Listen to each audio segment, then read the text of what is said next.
Law 14, pose as a friend, work as a spy. How does this help us? How can we use this to get power, get control, and how can we really apply this to our lives? Let's take a look. So pose as a friend, work as a spy. What exactly is that saying? That's saying that you want to present yourself in a fashion where somebody will gain trust with you, as we've talked previously, and someone will gain trust as you. And when you're in, you're able to really gain knowledge when you pose as the best friend, but you work as something on the inside. That's what it's talking about basically. That's just reiterating what pose as a friend, work as a spy means. But in a sense, it's just in order to gain the knowledge, in order to gain the information that you want from somebody, you pose as somebody who's going to assist them.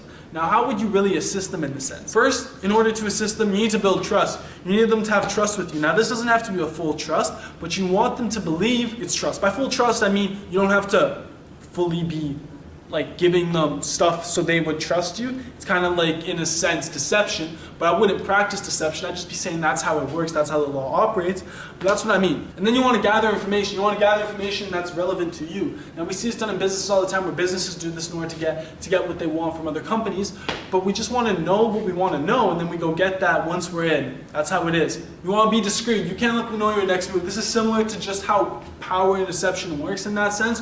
You can't let them know your next move. You have to stay unpredictable, and you have to be on your own grind. That's what's going on. You have to be patient. You can't rush it, man. You really can't rush it, because if you're rushing it, somebody's going to get the notice that something's going on, and your whole cover is going to be blown, and you can't let that happen. If your cover is blown, no one's going to believe you. And finally, you have to be strategic. You have to know exactly what you want, how you're going to do it. Now, a proper example of this would be the Trojan horse. The Trojan horse got given to an army, and they thought it was a present, and then at night the army came out and killed the whole village or whatnot. So you really got to stay patient. You got to work towards what you want. You got to pose as a friend, work as a spy, and that's how you properly do it. So that's what's going on. 2023, let's level up.